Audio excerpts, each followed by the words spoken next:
what I think is happening on the ground in Iran, and also the analysis that we reviewed regarding what's happening between Israel and United States and whether they're attacking or not attacking. Because Trump is constantly, it's a roller coaster, right? One day he comes up with a message that suggests that, oh my God, he's going to basically attack in the most intense way that we have ever seen Trump ever do.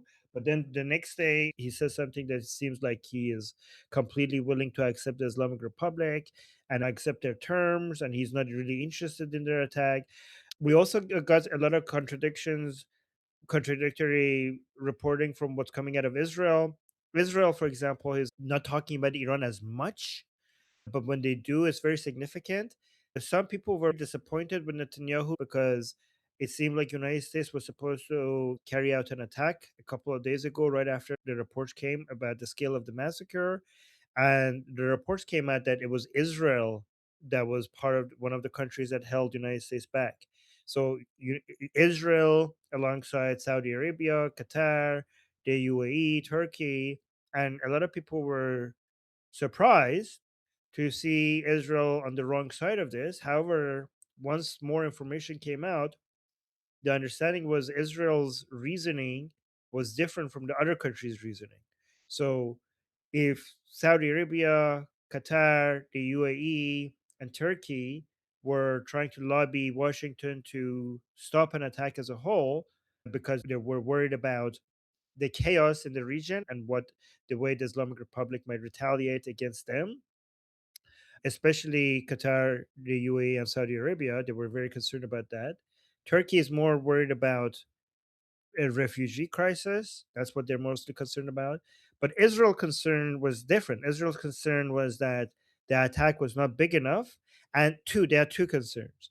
They realized that the attack that the United States was planning was going to be not enough for a regime change. And also, they told any attack that wants to completely get rid of the Islamic Republic, Israel was not ready for it because they wanted a bigger attack, but also a bigger attack. Their analysis was that a bigger attack means that the Islamic Republic is going to do things that it has never done before. So this is what I mentioned earlier, that attacking Israel is very, very difficult. Israel has been preparing itself for missiles coming out of Lebanon and Iran for many, many years. They have been preparing for this for many years. But Saudi Arabia doesn't have that level of defense. Qatar doesn't have that level of defense. The UAE doesn't have that level of defense. And even Israel, with all of that advanced defense mechanism, they weren't ready. Like during the 12-day war, the few days at the end of the war, a lot more missiles would have made it through if United States was not there helping Israel to block some of the missiles, right? This is why Israel was not ready. And just remember that the amount of missiles that the Islamic Republic threw at Israel is very insignificant compared to what they would do if they realize that this is it. They will throw everything that they have at whoever they can, including more defenseless countries in the region. So this is why it takes a lot of preparation for this war, and this could explain the delay.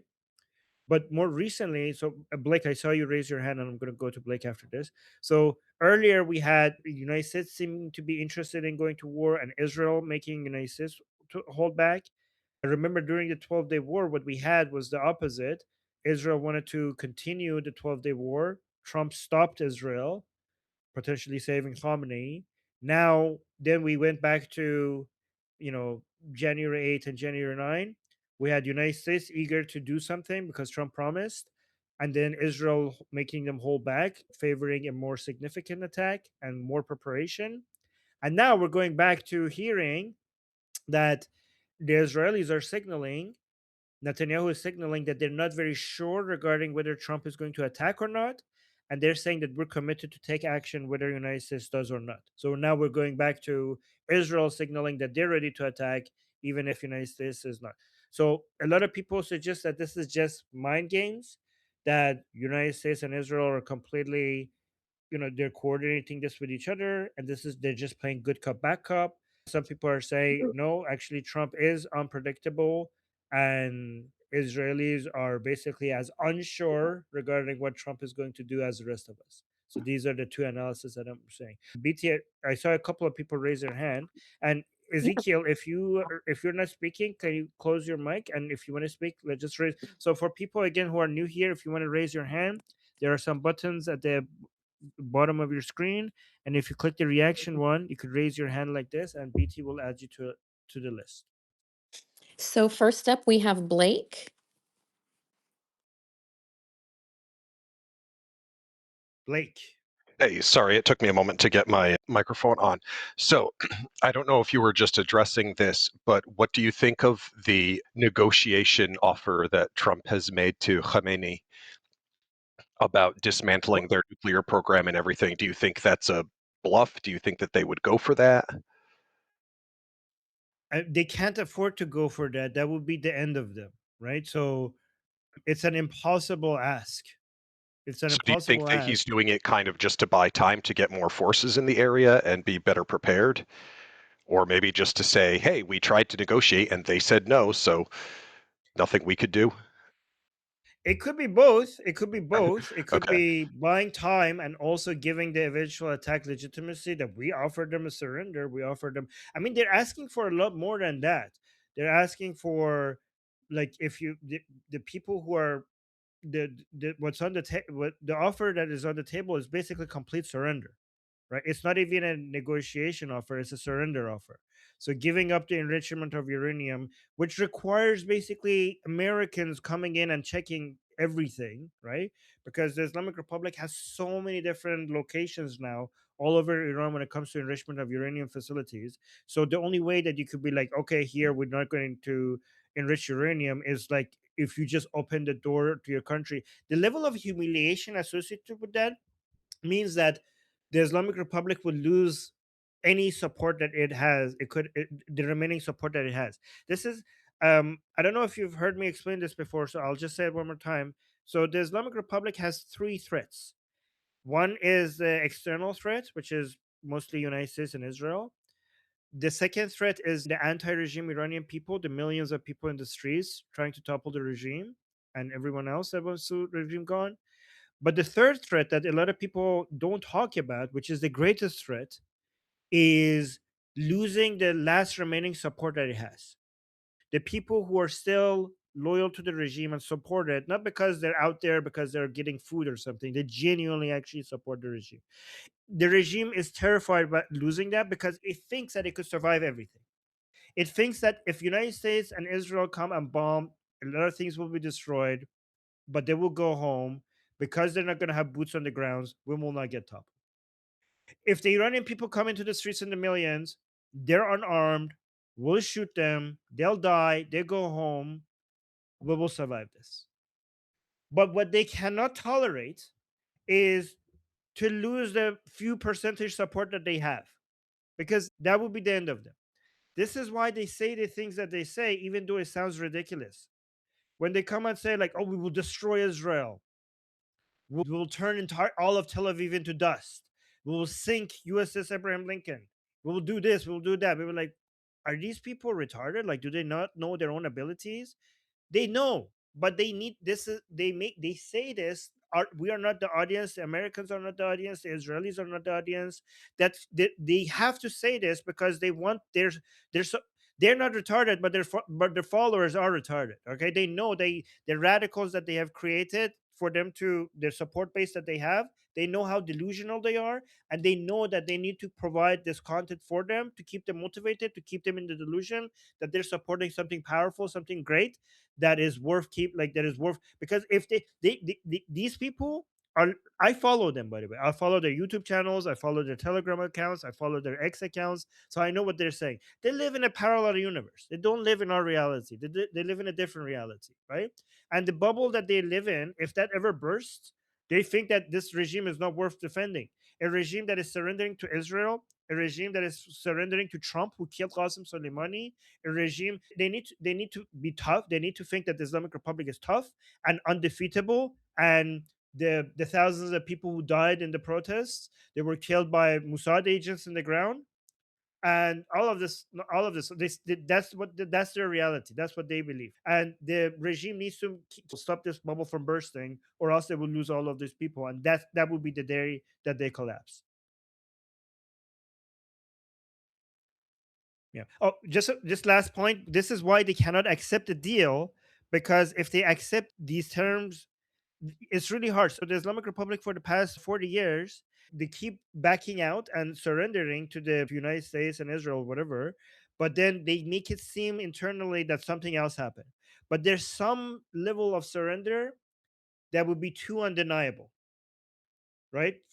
And you don't have to lose all of them, even if you lose half of them, because they already lost a lot of them. The regime used to have, like, I don't know, 12%, 16% support.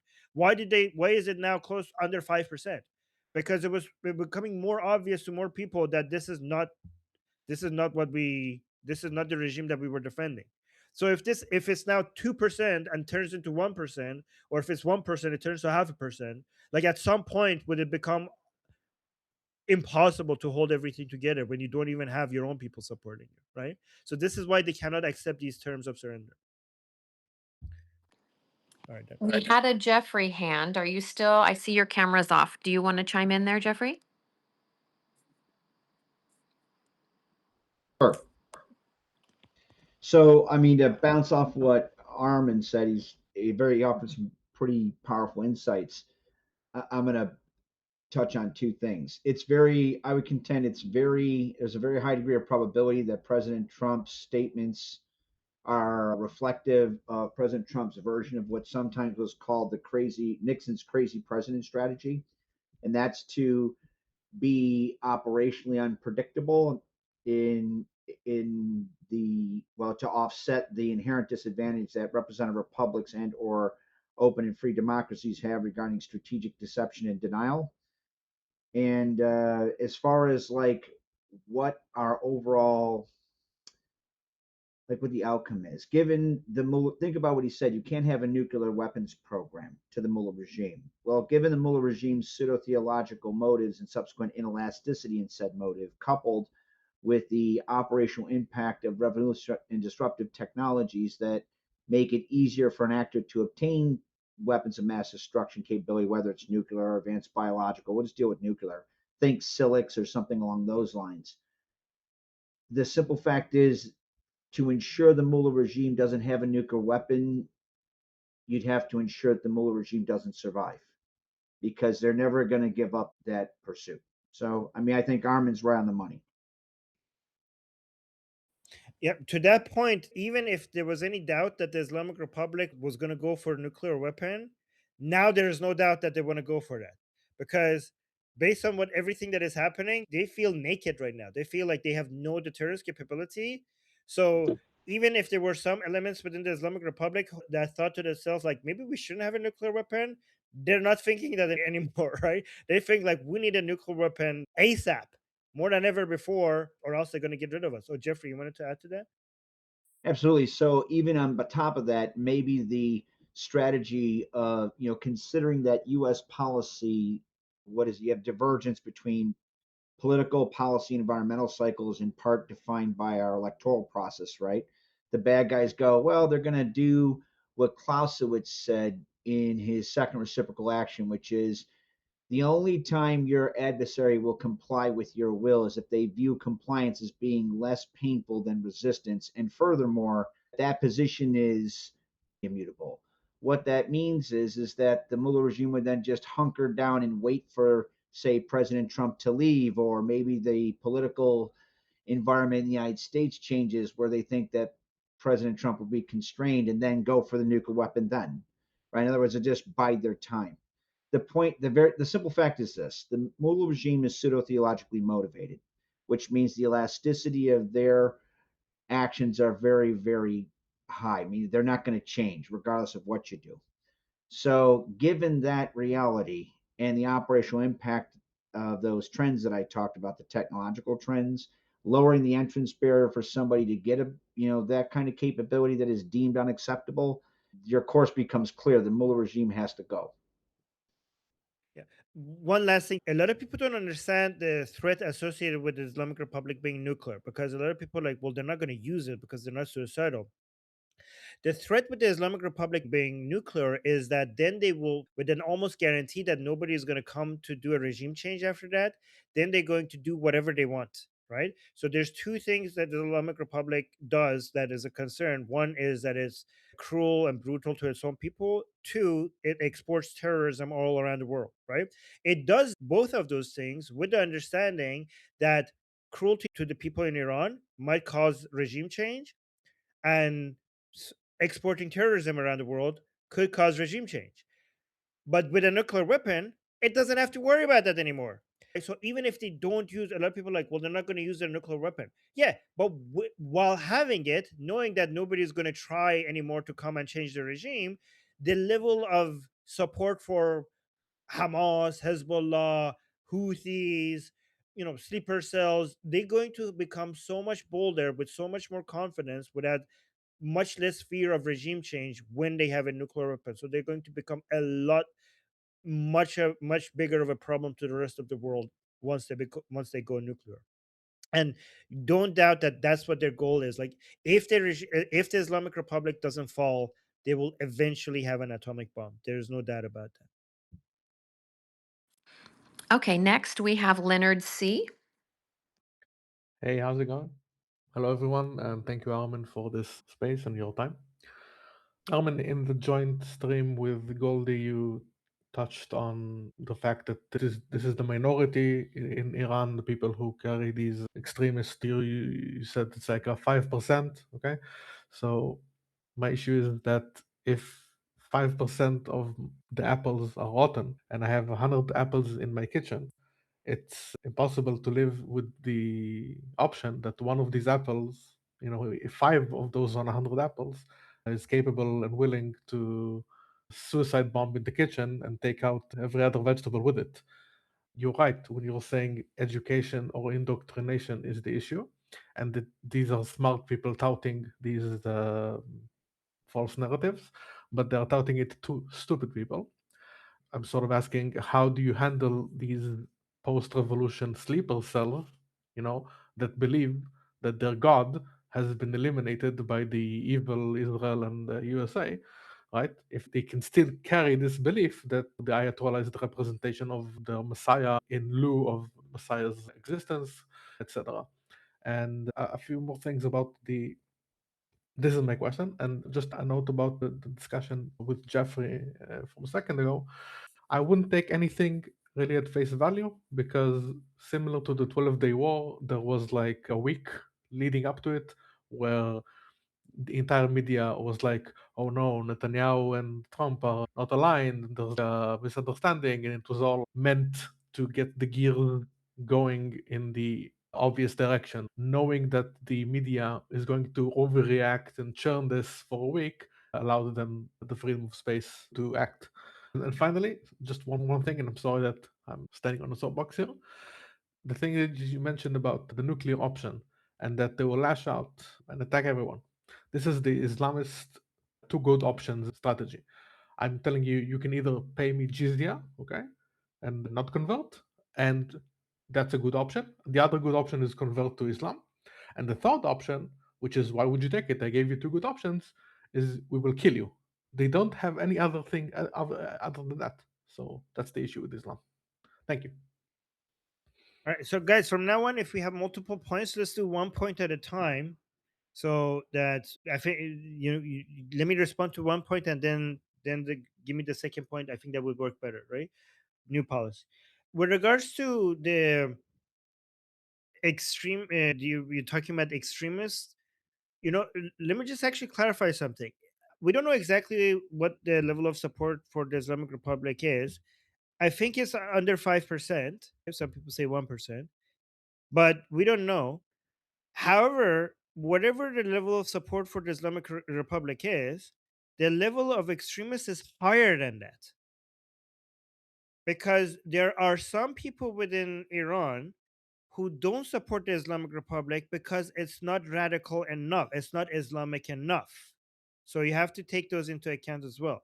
There are so many people within, well, not many. If the support for the Islamic Republic is 1%, then the radical crazy Muslims are 2%, because some people have stop supporting the Islamic Republic because it's not Islamic enough. There are many people who have defected from the Islamic Republic because women in Iran are not wearing hijab and the regime is not doing anything about it.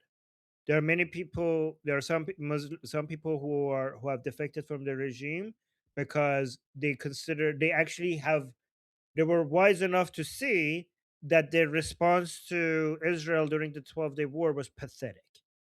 They're like, you are embarrassing us, right? There are some people who have defected from the Islamic Republic because they know that the Islamic Republic is talking to Trump, like they're lying when they're saying like, oh my god, like we're not actually talking, look, talk to the hand, talk to the hand, we're not going to talk directly to you, we're going to have like, because you killed Qasem Soleimani, they're like, okay, we're not children, you're actually talking to the killer of Qasem Soleimani. So some of these radicals are actually not that retarded and they are upset with the Islamic Republic because they're like, sure, this propaganda that you're working on works with some of your followers, but some of us really understand what's going on, and they're angry because they're saying this is not what we did the revolution for. And by the way, a lot of these people have a problem with the name republic in the Islamic Republic, right? So they want to topple the Islamic Republic and just bring, what do they call it, Jamhuriya Islami, Hukumat Islami, so basically Islamic government, without, like, they want to remove even the, because they understand the word republic for them is Western, the Like an parliament imamate? is Western. They want an imamate? Imamate, yeah, imamate, but that's not what they're calling it. They're calling it Hukumat Islami, which means Islamic rule. Imamat is what the Taliban calls it right now, right?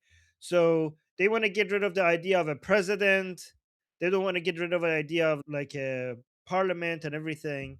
They're getting closer to, just like having Islam rule, right? So we have to take that into account as well. So your question is like, how do we deal with these people? But yeah, but Susie, you're right. It would be technically. I mean, it wouldn't be an, yeah. I mean, it's an imamat is supposed to be when the imam of your time is present, right? So, for example, if when Hussein is alive, he's the imam of our time. When Ali was alive, he's supposed to be the imam of our time. Right now, the Mahdi is supposed to be the imam of our time, right? And he's in hiding. So I don't know how you could have an imamat without without the living imam present. But I'm pretty sure they will come up with creative ways to suggest that Khamenei is the, I don't know, could rule in his place or something to have an moment. But with regards to Leonard, you say, how do we deal with these people? I mean, this is depends on the type of radicals we're talking about, because a lot of these people are radicals, but they will just have toxic ideas but not become violent, right? Like we have to see what percentage of them are going to become security threats. So I think in a free Iran, we're going to have so much anti-Islamic. The most of the population is going to be so anti-Islamic that these people who have these Islamic views are going to find that this is really not their country anymore, right? I think we need to talk to an expert regarding what would happen if you were a Muslim who thought that the Islamic Republic represents you and Iran is a country for Shia Muslims, or if you were one of those who think that the Islamic Republic is not Islamic enough, if the Islamic Republic falls and now Iran becomes the Islamophobia capital of the whole world, and you're a citizen in this country and going around with your religious views, people look down on you. Imagine if you're going to the bank, people look at you funny because of the Islamic clothing that you're wearing. If people who are going to the mosque, people sing, I think it's going to get, it could potentially get really anti-Islamic, the environment in Iran, especially given the massacre that we had. I can imagine in Iran where people are being shamed for praying. I can imagine in Iran where people are going to be shamed for wearing a headscarf. I could imagine right now that a woman with hijab passing by and people looking at them like, still? You're still wearing a hijab after what happened? I can imagine that being the future of Iran. So you guys could tell me, like, what do you think happens to people that now feel like, okay, this, like, would they migrate out of Iran? Would they become isolated and more radicalized? what do you think will happen? I think this is actually new territory for us. Um, so before even education could get to these people regarding like, oh, maybe Islam is not a good religion or not, I think we're going to see a lot of hatred and shaming against these type of people. I think a lot of people who are religious are going to not even express their religion, are not going to basically keep it to themselves. When it comes to the security threats, those ones just need to be like a like intelligence operation, anti-terrorism operation. So, like I'm pretty sure we're going to have like a Shia terrorist group that is going to try to topple the new secular democratic regime to bring Islamic rule back. Some of them are going to be convinced that this is good. This is weird, but let me tell you why. Some of them are going to be happy that the Islamic Republic has fallen because they're like, oh, this is exactly based on the prophecy, because the Mahdi is supposed to come back when there's only how many was it? I think 114 people left in support of Mahdi. So they're going to be like, oh my God, we're losing. This is great. That means the Mahdi is coming soon. So we're going to keep fighting on the right side until the Mahdi comes back. But the fact that we're losing, some of them are going to see this as a sign of the Mahdi's return to be sooner. Some of them are going to see it at the opposite. So there's two views. One is that before Mahdi comes back, we're very weak and there's only a few of us left. And some people have the view, like, no, the Islamic Republic is going to be handing over an army to the Mahdi. So when he comes, he's ready. So some people are going to actually be encouraged by the fact that they're losing. Okay, so it's weird. Um, but again, I don't know. Education and informing people about Islam is a long term thing. But when it comes to, I think like short term, we're going to see so many radical changes when it comes to anti-Islamic views and shaming and this becoming Islam becoming a taboo in many environments inside Iran. That those short term effects is going to be so much more observable than the long term effects of education. Sorry, BT, I went for too long. No, no problem. I'm curious about the Mehdi. Are the Jews hiding behind trees and rocks before then or after? Before then. Okay, I Before. just have to make Yeah. sure. Maybe I should buy a few trees. So the Oh, first one so is, yeah, can you hear me? go on. Okay. Yes, go on. So the first one is, one second. All right. So are Iranians familiar with kind of like the story of not Cyrus the Great, but Alexander the Great, just as much as Cyrus, or is it just mainly just Cyrus due to your history? Well, Alexander the Great attacked Iran and he burned down Persepolis, so he's not a popular figure among Iranians. Yeah, Because like a I've lot of seen his some ideas are people. just a lot of his I've ideas seen are easier to translate in terms of capitalism. I'd have to dig into Cyrus, but I was just curious about that. Yeah, I mean, he burned down Persepolis, so there's not that many people who like him in Iran. Okay, all right, that's good to know. And the second question, so really what I'm trying to get to the heart of is like in America, we've made so many kind of mistakes that are kind of built into the systems that we have here. I'm not talking about like the woke stuff or the racism or anything like that. I'm talking about like rationalism is like this rationalistic mindset is what got us to where we are now.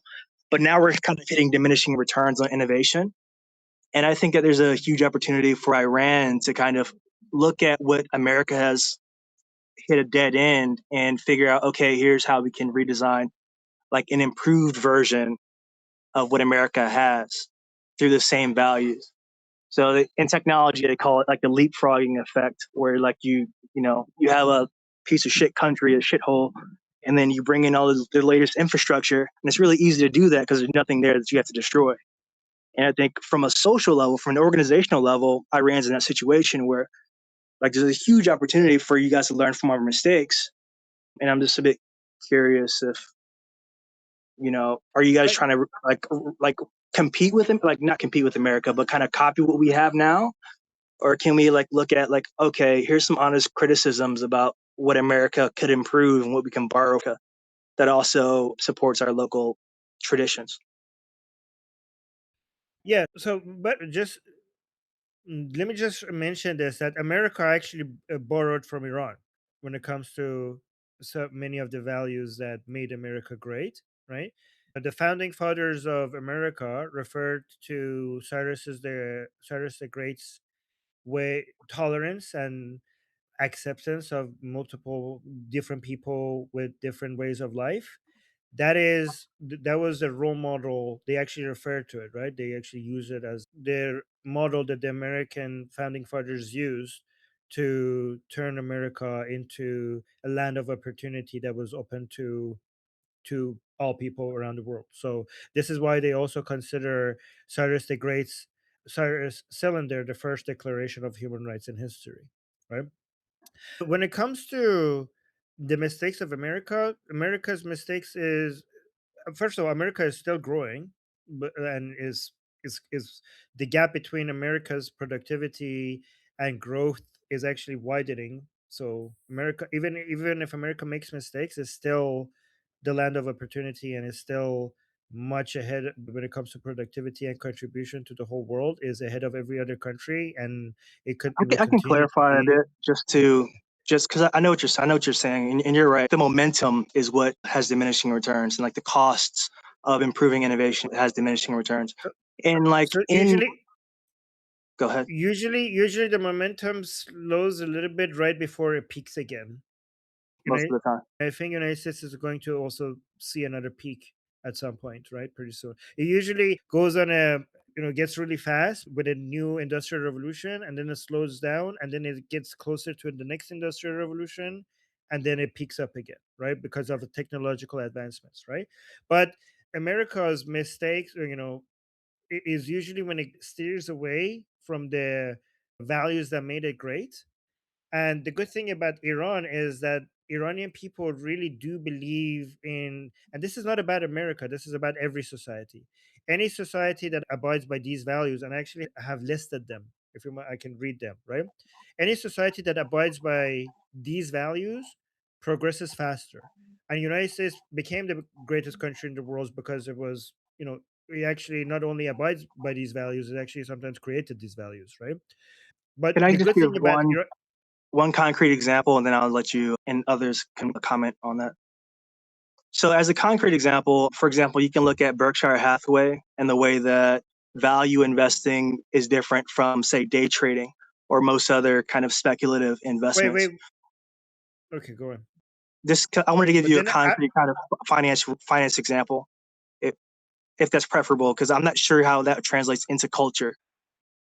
all right, get to the point because you interrupted a point I was trying to make, but make your point fast so that I could then make my point. Okay, so Berkshire Hathaway has completely been able to decentralize their decision making within their company, and that's something that other companies are not able to do. Everything has to be centralized. In America, we've had this silent war going on between the local government and federal government, where all of the incentives come from the federal government, and as a result, due to political pressure, there's this incentive for the federal government to accumulate power and to distribute incentives downward to kind of control those local governments.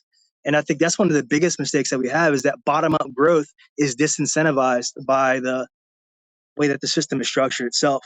But the way Berkshire Hathaway has done it, and he has a book about this, it's called Poor Charlie's Almanac, I think would be All like a right, better let me. approach. I think we're getting off track. It's not a good idea to compare how a country operates to how a mutual fund or any other fund operates. These are completely different. That one is in an area of finance, the other one is the area of politics. These are not comparable. One cannot be used as a model for other. Okay, it's kind of like going into a shoe store to try to figure out how to operate a hospital. So that's not a good way of comparing things. When it comes to the balance between federal and state governments, I think actually America has shown that its model works very well because it basically, instead of being one experiment, it ended up being 50 different experiments.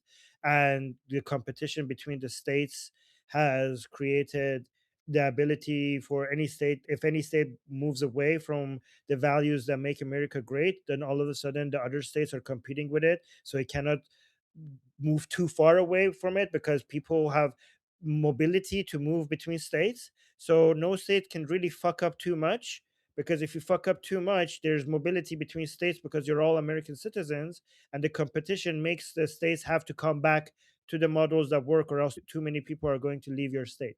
So the balance between state power and federal power in America It has been one of the reasons for its success because it has created a competitive, a Darwinian model between all of its states that has actually helped all of them grow very faster than other countries, right?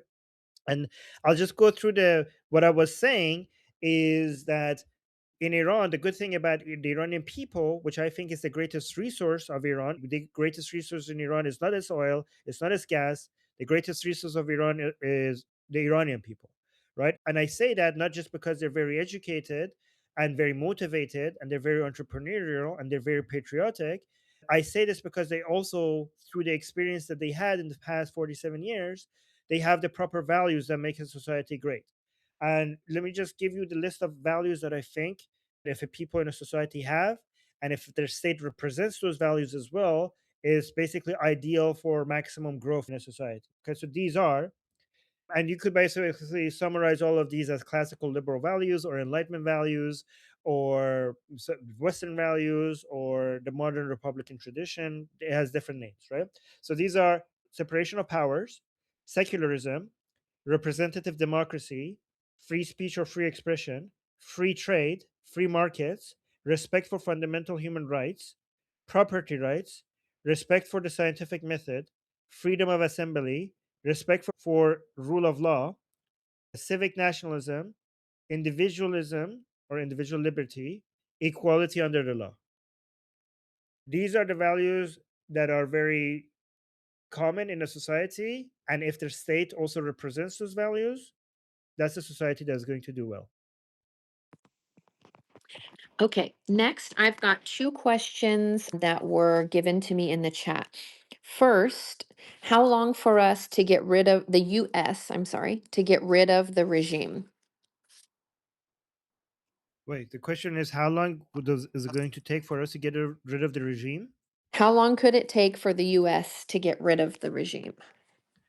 Okay, the US is not going to get rid of the regime. The Iranian people are going to get rid of the regime. Okay, this is an Iranian revolution. This is not an American revolution. It's not an Israeli revolution. With US help, the Iranian people are going to get rid of the regime. I don't know when. No one knows when. Anybody who comes with a prediction, you know, tell them to stop, right? Nobody knows when. I just know it will happen. I know it will happen because the Iranian people are more determined than ever, and the regime is weaker than ever before, and this cannot last. If the United States doesn't help, the Iranian people will topple this regime. It's going to take longer and it's going to be more costly. If the United States does help, it will still be the Iranian people who end up toppling the regime. However, because of US help or because of Israel's help, it's going to happen faster and the cost is going to be a lot lower, the cost in lives. Many thousands of less people will die, many thousands of people's lives, Iranians' lives will be saved. And also, by the way, not just Iranians, Israeli lives and other people from around the world will be saved if they help, right? But the reason why the United States or Israel cannot do regime change is because they cannot or would not put boots on the ground. You cannot do regime change just with aerial support. You need boots on the ground. You need to actually go and capture government institutions. No matter how many bombardments you do from the air, it doesn't matter. The institutions that make the Islamic Republic, they could repair that, they could redo that. They go underground. All of that could come back. For a regime change to happen, somebody needs to show up and take over government institutions and everything that makes the Islamic Republic. And United States will not put, so Israel is missing military ability to put boots on the ground, and United States is missing political capital to put boots on the ground. So United States can put boots on the ground from a military perspective, but it cannot put boots on the ground in Iran from a political perspective. It doesn't have enough political capital. The American people would not stand for United States putting boots on the ground in Iran. And honestly, that's a good thing. We don't even want that. Like the Iranian people don't want any boots on the ground, um, unless it's like a I don't know, like a Mossad or like a commando operation, like a couple of individuals that go in and take someone else. They don't want like a ground invasion, right? That's not what the Iranian people are hoping for, right? They're just, but the boots on the ground that we do have, So Israel doesn't have enough manpower to have boots on the ground. Iran is very big. Iran is not a neighbor to Israel. It's not like Lebanon. It's not like Gaza. It's not like Syria. And the only boots on the ground that Israel has in Iran is the Iranian Mossad agents, which are like, it's not like an invasion. It's basically the people who are, these are like special operations and stuff like that, right? But the boots on the ground that, so given that for regime change, you need boots on the ground, the only boots on the ground that you could rely on are the Iranian people that are already there. And given that the vast majority of the Iranian people want the regime change, all you need to do is basically remove some obstacles from their way and just let the Iranian people do the regime change themselves. So that's regarding who does the regime change, but also with regards to when, nobody knows. And anybody who gives you a prediction, they're just guessing, and you shouldn't take it seriously. It could be anything. I'm not even going to give you a window. I'm not even going to guess. But all I know is that this is a tree that is falling. We're swinging the axe at the tree. We don't know which swing is going to take it down, but all we know is that if we keep swinging, it will come down. Okay, thank you. The second question says, across multiple news sites, it has been highlighted that CENTCOM are conducting a multi-day aerial readiness exercise in the Middle East. The purpose is to, quote, demonstrate and test the ability to deploy, disperse, and sustain combat air power across the region. How significant do you think this is in the context of an attack on Iran? Yeah, I mean, yeah, I've seen a lot of people talk about that as well, and it suggests that an attack might come later than some people anticipate because it seems like they're basically gathering information and testing for everything. But I think Jeffrey would have a much better answer to this than I would. So, Jeffrey, do you have any So information on this? that kind of training is one indicator that one might use to game whether or not we're leading, striking, not striking. For instance, when we went and did the yoinkening regarding Maduro, I mean, they trained for that for like a month, right? So, I mean, it's definitely a positive indicator. His follow I up was, is this, do you think, direct preparation for a strike or a smokescreen for surprise attack? Could be either, both. and Jeffrey, also, does this also suggest that this might take longer than some people are hoping for because of all the preparation might take longer? So remember in a lot of the other responses, we talked about how it's a complex adaptive system that's fluid and ever changing, and actors engage in competitive adaptation. So it's not just the Mullah regime in Iran that's currently occupying Iran. You also have other people like Putin's criminalized counterintelligence states sending in stuff to support the mullahs, Chaicoms, all these other sub-state transnational wackadoodles that the mullahs pulled in that are like butchering brave Persian protesters and resistance. So as that environment changes, so does the good guys' view of how to take apart this monster, right? So they're going to constantly modify their assessment on the fly. That's why it's called competitive adaptation. Both sides are trying to read the environment and the other actors as quickly and as accurately as possible. Hello, can you hear me? Yes. Hi, Armin. Thanks for doing this. It's a real pleasure meeting you. I've been following Goldie's channel closely for about a month now during this revolution. I'm Project Vendetta. I wrote the Iranian Revolution song that Goldie plays. I'm an Iranian living in Australia. My parents and parts of my family fled Iran after the revolution. I was born in Thailand, and after they left, we moved to Australia after a year in Thailand, where I grew up in Sydney. Around the time of the revolution, my dad's uncle held a high ranking position within the regime and offered my dad a senior role. On his very first night being introduced to that world, he saw the corruption and cruelty up close. For example, there were some regime officials and they were teasing and mocking some prisoners night before the execution. So, because of that, he turned down a very high paying job and chose to leave instead, starting from scratch overseas. His first job in Australia was literally starting from scratch driving taxis, and then he went to working in markets. I'm also a full stack web developer and I'd like to genuinely help wherever I can. I know your friend Petipto is working on the Nazi list website from what I gather.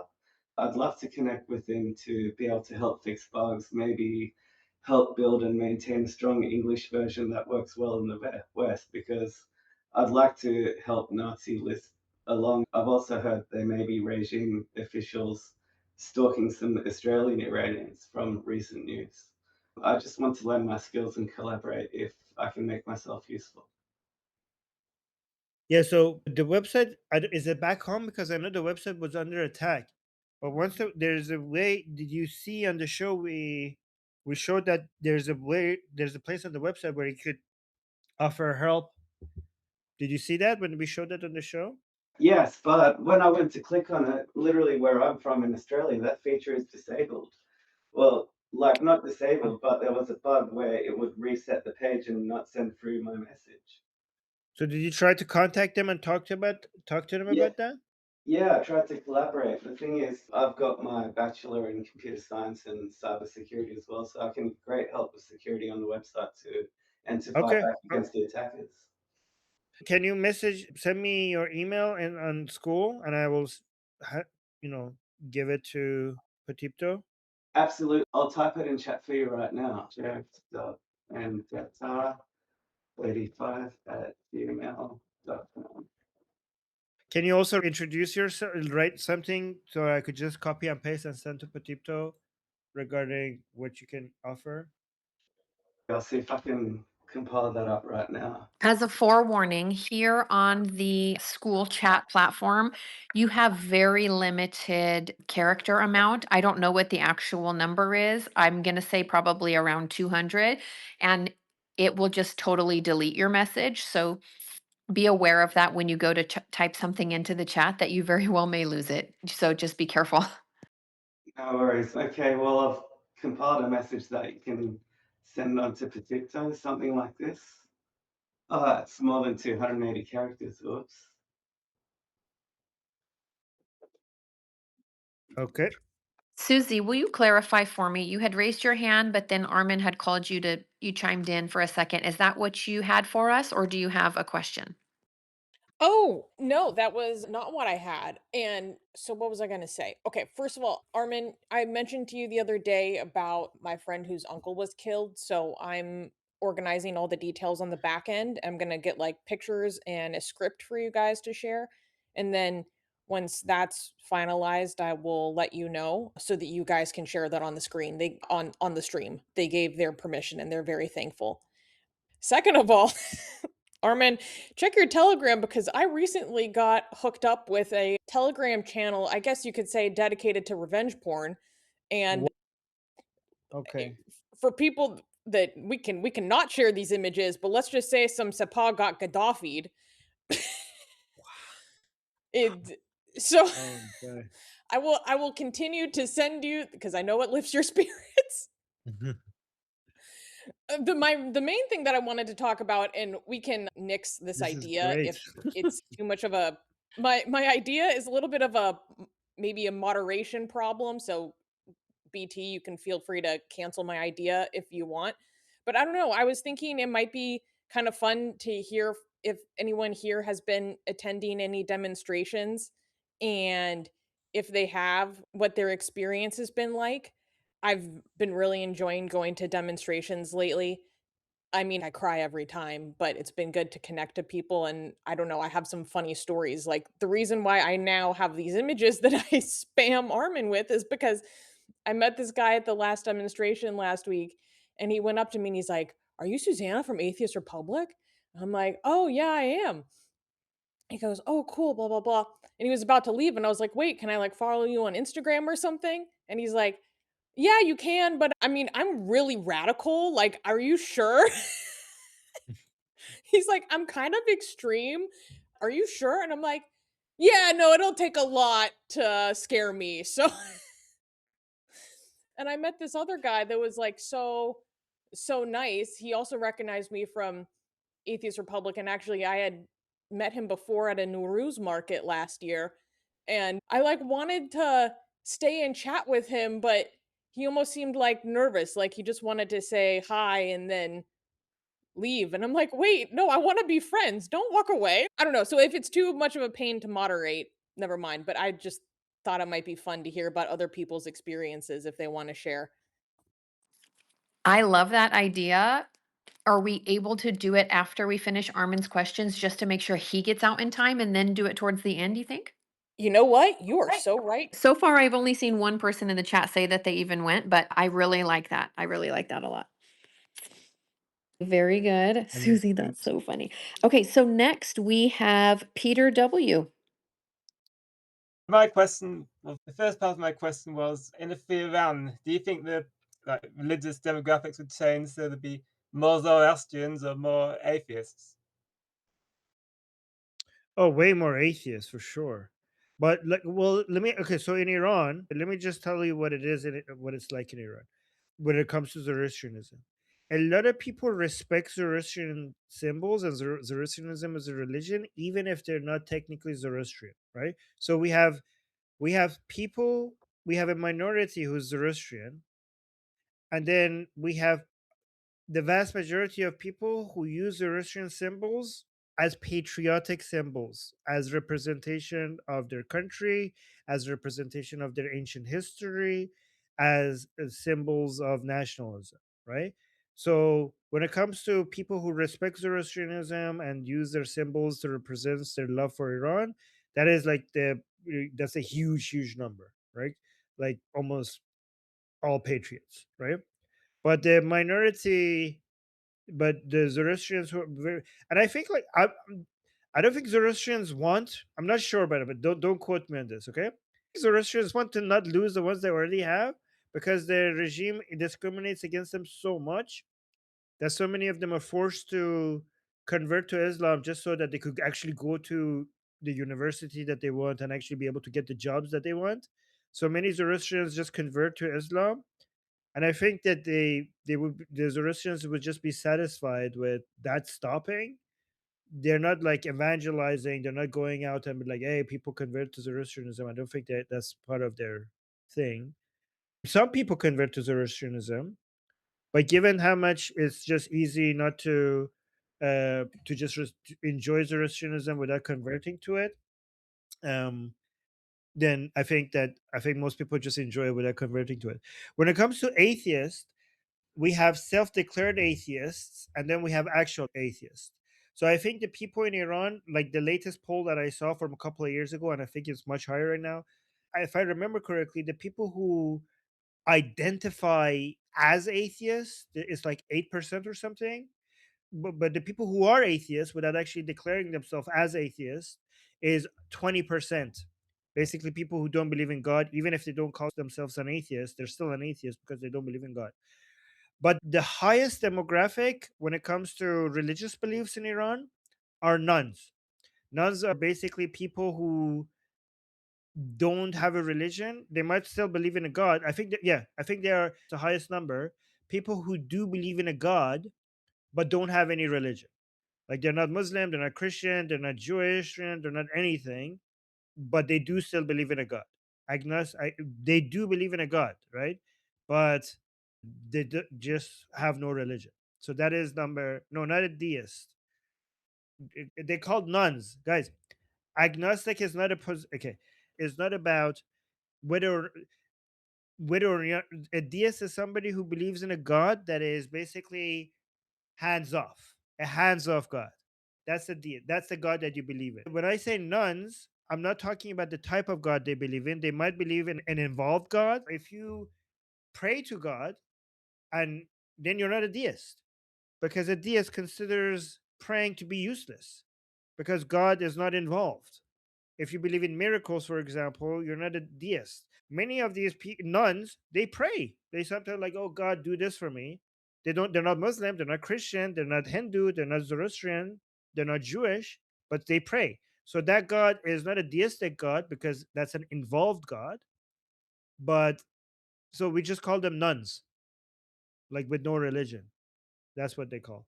So, guys, the agnostic, atheist, deist, pantheist, these are all different words that have different meanings. But nuns is basically somebody who doesn't have a religion. And nun could be not none as in like the none that in a church, none as in non-religious, right? And none could be an atheist, and none could be a pantheist, and none could be a deist, and none could be an agnostic, and none could also believe in a god that is an involved god that does miracles and answer prayers. But that nuns is the highest demographic of religious beliefs in Iran. Does that answer your question, by the way? Yeah, but Okay. if I think apostasy is illegal in Iran at the moment, so some of the statistics would like us to change in a Iran. Say what? I didn't understand what you just said. Sorry, I said at the moment isn't apostasy illegal in Iran? Like people leaving Islam. Yeah, but yeah, it is. But good luck executing 40 million people, Yeah. because more than half of the population, like close to half of the population of Iran, has left Islam. Right. So what are you going to do with that? So, but there might be more people who will do when it's no longer illegal. So, I mean, it's still illegal, but like, how can you enforce it? Yeah. Okay, next we have Heidi. Hi, can you hear me? Yes. Oh, okay, great. Actually, this was for BT. I was going to say, and this is a long time ago on a lighter note, instead of bushes and trees, plant garcud trees. They won't tell on Jews. So, in solidarity, plant garcud trees all over Iran. What we'll Yes. have to do instead of Tu B'Shvat for a few years where we pay to plant trees in Israel, they'll have to all go into Iran. We'll just skip a few years to help them out. Yeah, but they have to be garcud trees. I happened to look up this morning the statistics on religious affiliations within Shia Islam in Iran. While most of the mainstream are still showing like 98% Shia, some of the alternative, and it was called, I'm trying to find the name of it, some of the alternative surveys have put it more around 30 to 40% Shia. Anyway, so yeah, there's definitely indications that things have radically changed. That's all. So guys, you want real numbers? Here are the real numbers, okay? And guys, this is old. This is from, when was it from? 2020. And I'm almost sure that the numbers are much different now than this, okay? So the Islamic Republic says that we're 99% Shia, 98% Shia. This is a more scientific poll, okay? So Shia Muslim, 32%.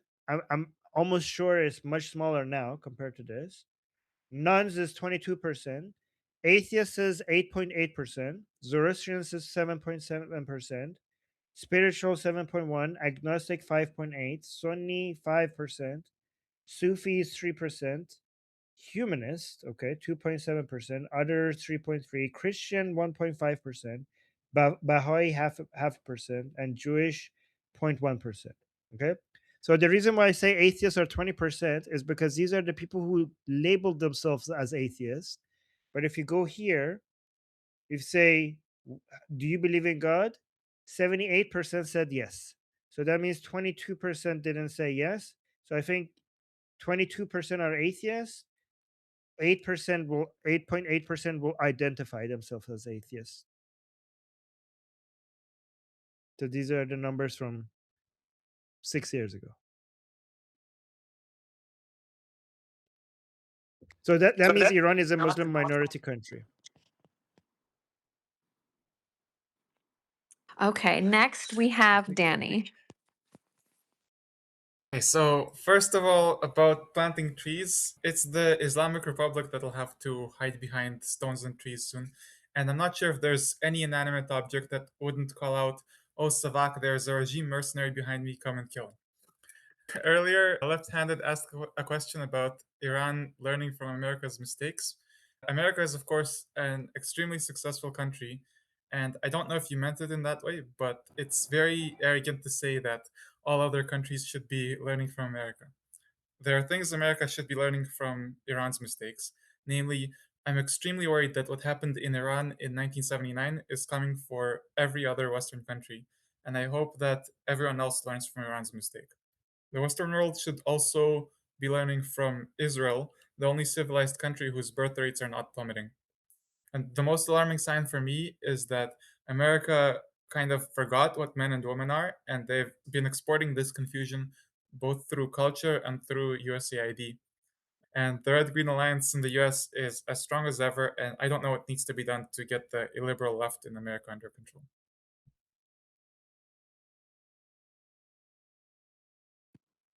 Neither do we, but if anyone in chat finds out, I'm open to a private message and I will help out. The United States can learn from the rest of the world, but let's also not dismiss how United States has been a major contributing force for the rest of. Like, I don't want to dismiss how.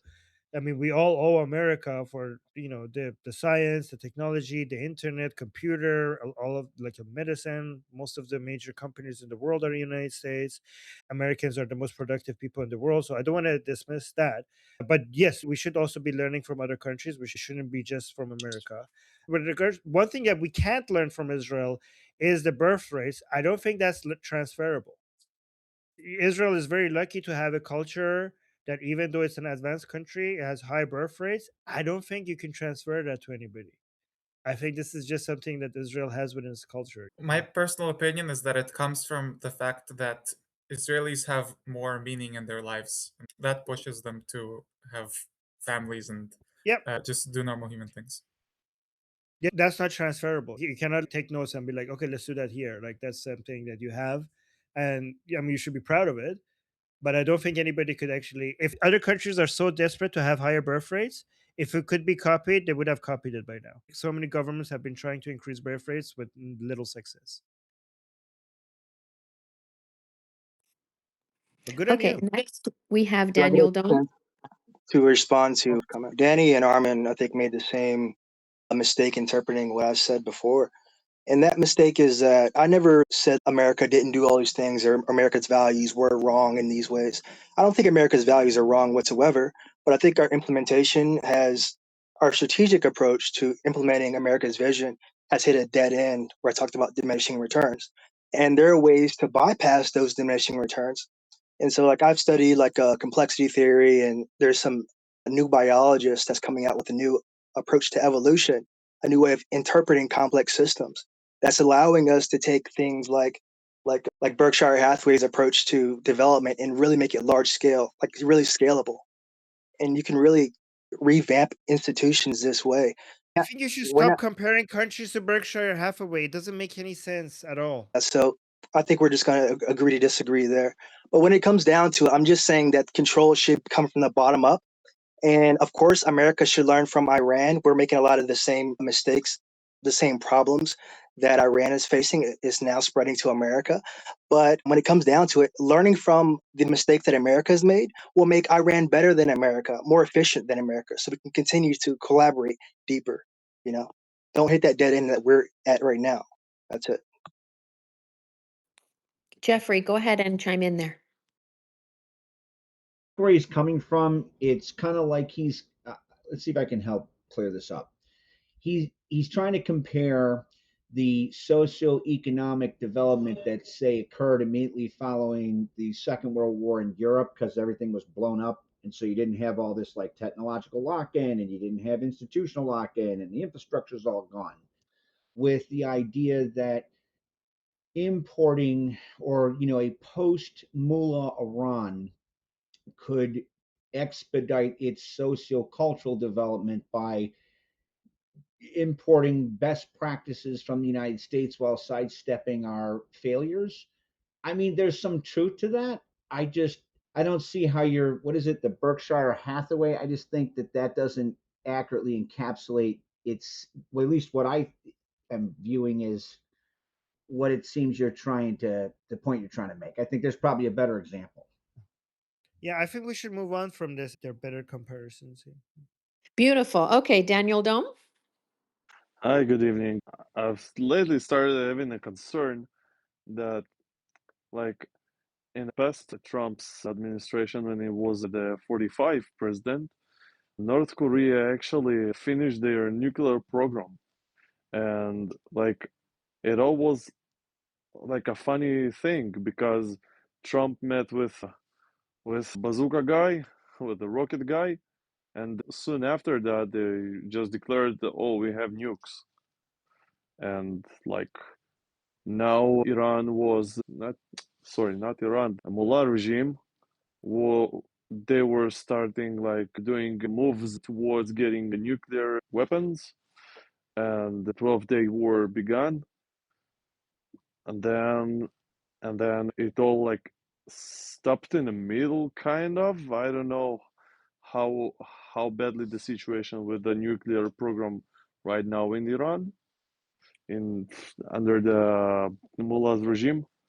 So the concern is that they can like US will push right now, and then they will like go back in the final moments, and somehow they will manage to sneak some warheads, nuclear warheads, and start threatening the world with ballistics that they already have, and it will go like, oh, now we have some warheads, and you don't know exactly which rocket has which warhead, so good luck with that. All right. So, with regards to comparing this to North Korea, I think North Korea is a good example for why we need military intervention, right? So, Syria tried to get a nuclear weapon. The whole world was just watching it happen. Israel got involved. Israel stopped Assad from becoming nuclear. It was successful. Syria doesn't have a nuclear weapon because of military intervention. Saddam tried to get a nuclear weapon. The whole world was just watching it, just letting it happen. Israel was like, not on my watch. They attacked.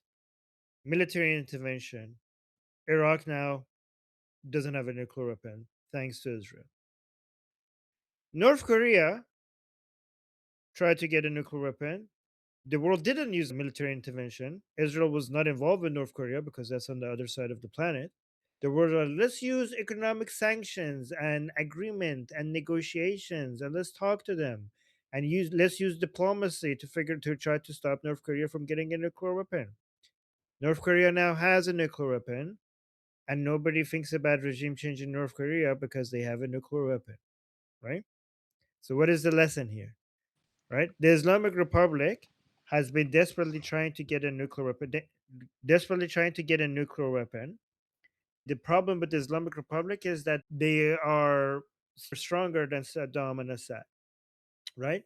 So Israel has been for many years trying to get the world to try to cooperate, to try to get the Islamic Republic, stop them from becoming a nuclear power. And the world ignored Israel, and Israel every time had to get involved itself in delaying their ability to go full on nuclear. Right? It's interesting because a lot of comedians, a lot of people, and anti-Israelis make fun of Netanyahu.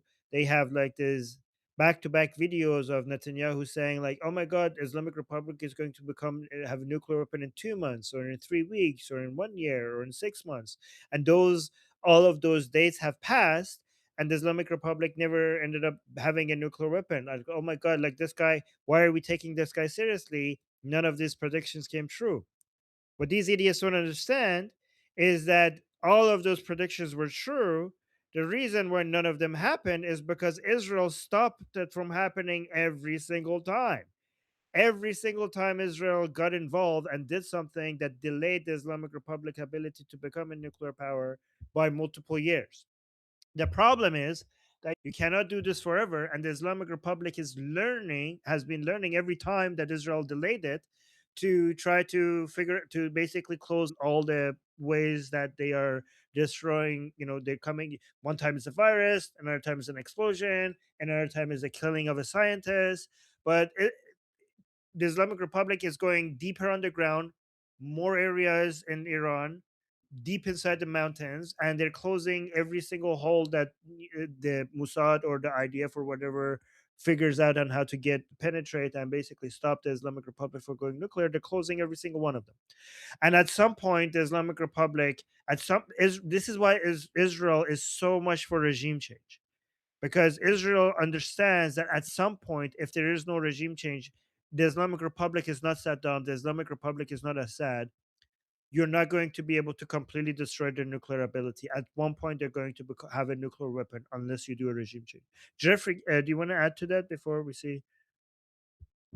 You hit all of that. I mean, again, a lot of the to reiterate the point. So Iran is a much larger country. The target set is much deeper, and all actors are learning from each other. You hit like a couple of the main ones, right? So Iran, its nuclear program is not the same as taking out the reactor in 1983 in Iraq, because technologies, evolve, and the ability to harden them all, evolves. And so, the anti-Israeli, comedians like, oh, he said, I mean, Bibi's right on the money. The assessment was accurate at the time he made it. And the reason the date kept getting pushed back was because Israel kept doing things to delay or push the date back. You named a couple of them.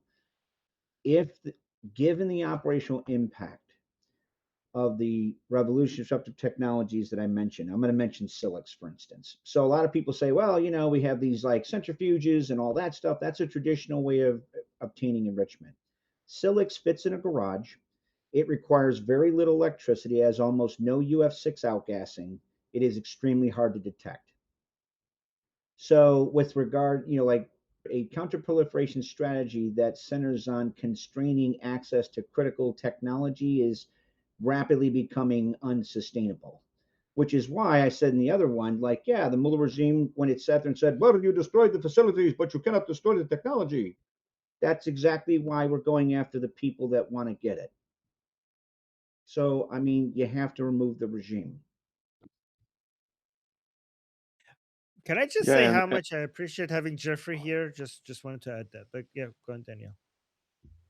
and the second part of this question actually is, let's say whatever, Israel or USA or both of them make a move, attack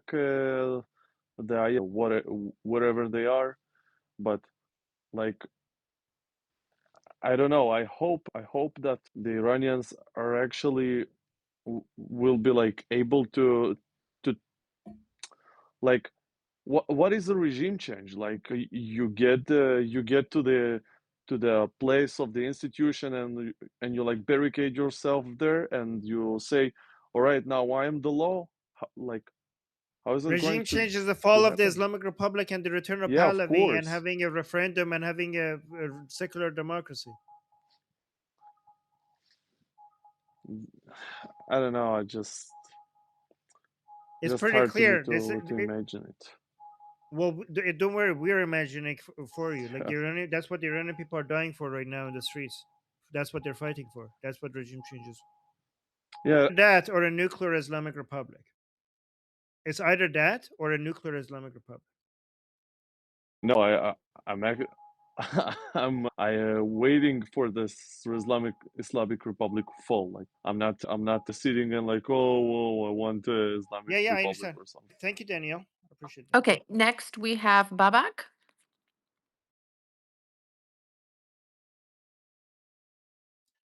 First of all, love you, bro. You do not know what the fuck you're doing right now. I am talking to people in my church. They were like, no, Islam is good. Islam. I showed them your videos. They fucking know what I'm talking about now. You have an impact, brother. You fucking have an impact. Wow. Hell yeah. And Really? besides that, I'll do this quick. I know people are tired of me talking all the time when I'm here, but first of all, the kaka tree, I'm actually thinking about that, making a meme. I am thinking about making a kaka tree and making its branch a hand with a knife, and another tree chopped down, and a bubble saying snitches get stitches. I was really thinking about that one. And Okay, sounds good. by the way, brother, your video where you translate what he said, the guy, to the Hazrat Muhammad, all that shit. I cut it out. I put it in my reel. I'm Okay. Danish, Okay. okay? If you want me to take it down, I'll take it down. No, You're the it's okay. boss, brother. But is there? People are watching it, and fucking hell, you are doing the right job. And Thank you. Thank you. thank you, brother. Thank you. Okay. You are Thank changing Okay. minds. Thank you, Bob. I appreciate that. Thank you. Love you. Love you Next, too. next we have Ezekiel. Hi. Ezekiel. Well, I was going to ask about that diminishing returns thing. So if we are moving on from that, then I'll just skip it. It's No, not go that. ahead. Well, I was going to ask for a more what you asked before, for a more concrete explanation of what diminishing returns are we actually talking about, because it sounded very vague to me. I couldn't understand I the wasn't. I was actual. again. I like when it comes to progress in like in the U.S. In the United States, yes. What diminishing Yeah, returns in the United States are we talking about? What I is wasn't. I actually disagreed with that. I didn't agree. Okay, I think like United States is actually the progress in the United States is actually speeding up. It's not slowing down. I think it's speeding up actually. yeah, I Do you- agree with that. That's why I wanted to understand from him what he was referring to. yeah. What concrete example of a problem does he see? Can you quickly respond to that, like in 10 seconds? I don't think he's here anymore. I think he's left.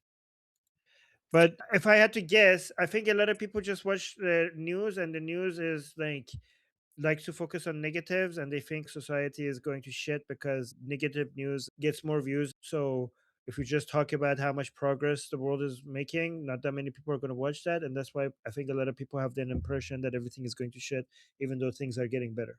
I think also some nations seems to have this problem from within more than from the outside. Like we in Israel also have this. We seem to believe our condition is way worse than what other people from the outside think. So I see people, both Jews in the United States, people in Iran and in other places, really admire Netanyahu when many of us really think he's not a very good prime minister, me included. I don't really like him, but I do see how people like him from the outside. So I say there's definitely a very big gap between how we see our Yeah. condition from the inside and how people see it from the outside. And I think some external nations try to use that to our disadvantage, both here and the US.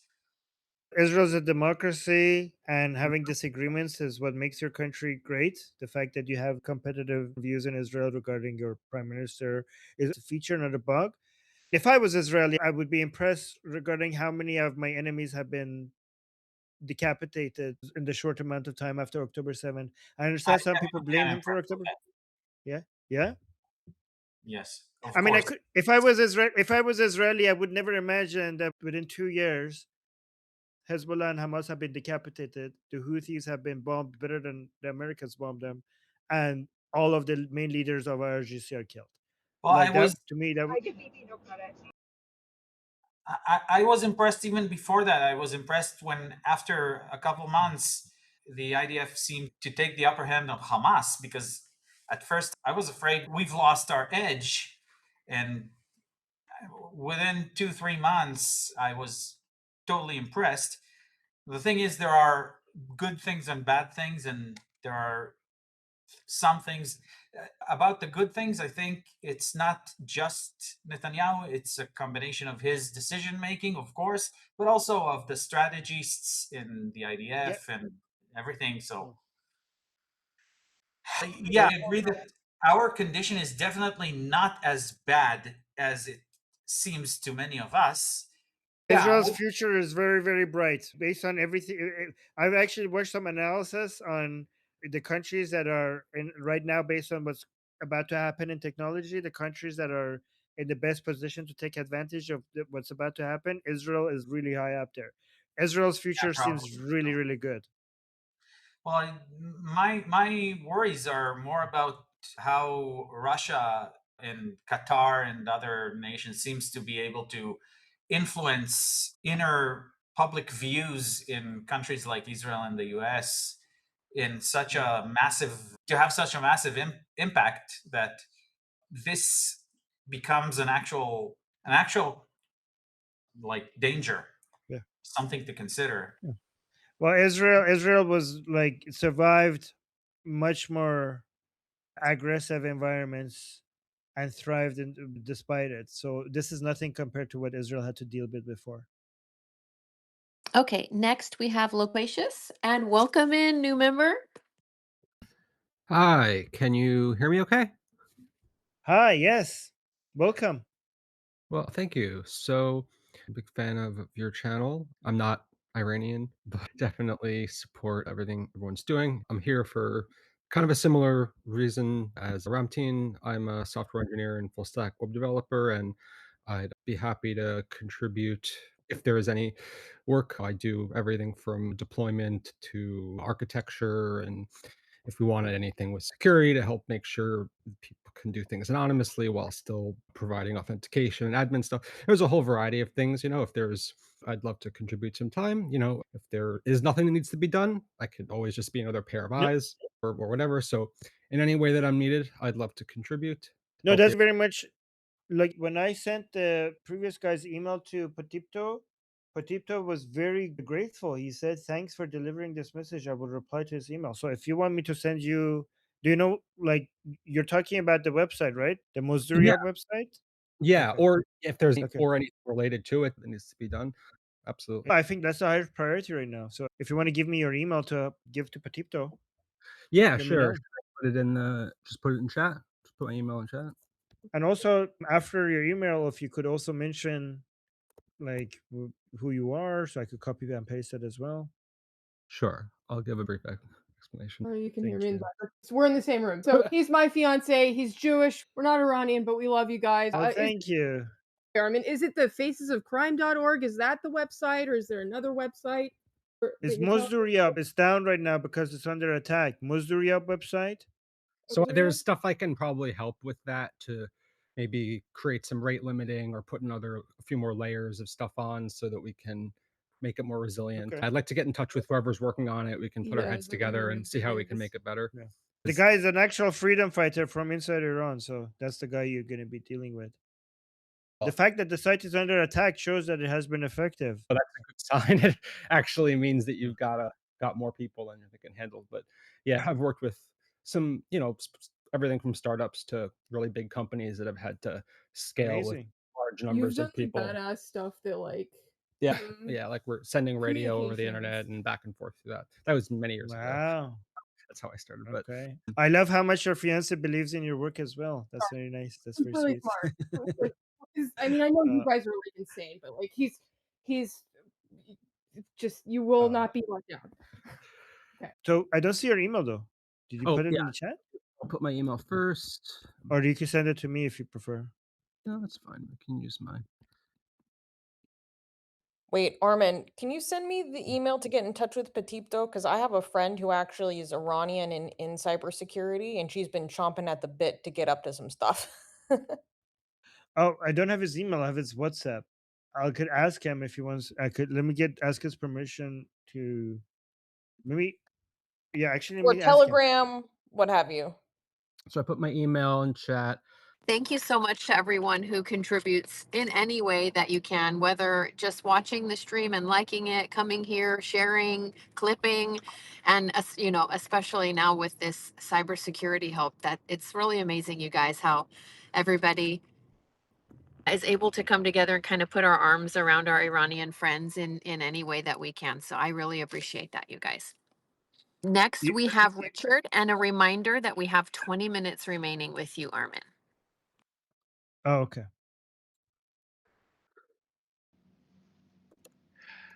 Oh, hi, Armin. I just wanted Hi. to follow up quickly on something you had mentioned earlier. So I think this applies really to any non-Islamic country, but would especially apply in post-Islamic Republic Iran. You had mentioned the shame and the social negativity associated with being Muslim in an environment where there's a tremendous public distaste for it. That kind of shame leads to this isolation and angst that provides a fertile recruiting ground for Islamic terrorist groups.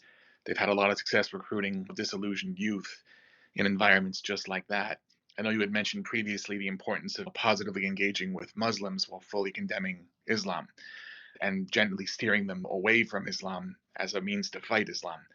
That would apply, I think, more so in post Islamic Republic Iran than probably anywhere else. We could be talking about hundreds of thousands or millions of disaffected youth. So I just wanted to make sure that was something to keep in mind. So what do you suggest? Can you come out here? Only in the sense that Islamic groups historically have had a lot of success recruiting from environments like Right. that. You know, situations where people feel Yes. isolated and and feel angst. A lot of times, young people, but not But then always. Because of the anti-Islamic I climate where they live.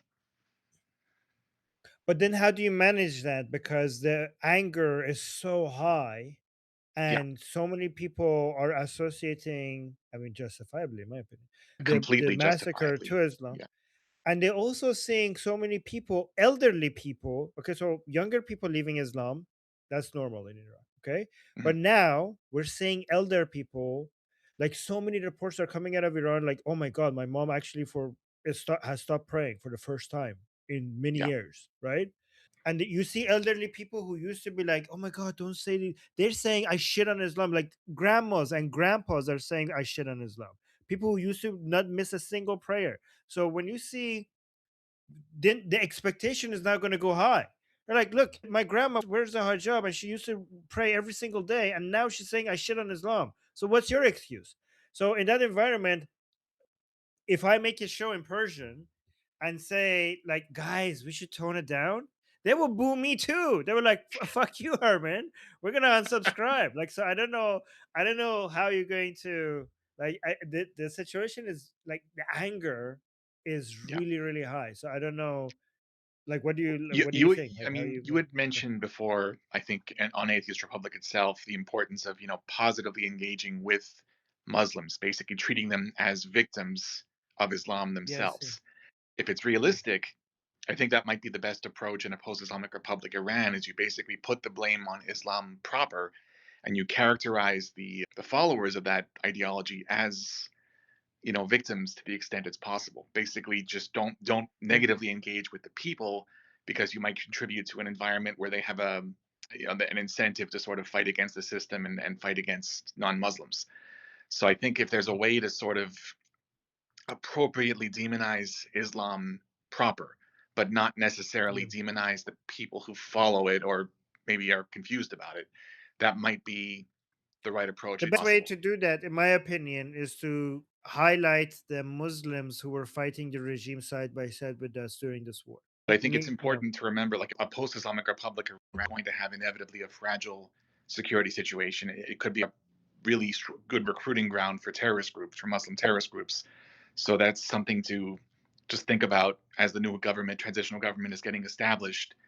The most you can do to discourage recruitment to these terrorist groups, that might be just one way to do that. I also think we can't underestimate how happy Iranians are going to be after this. Not as if they're going to let anybody get away with anything, but to be able to live their own lives for once in some of these people's lifetime is going to be something too. That's a really, really good point, and something to remember, because you certainly don't want to, again, create the breeding grounds to make this happen again.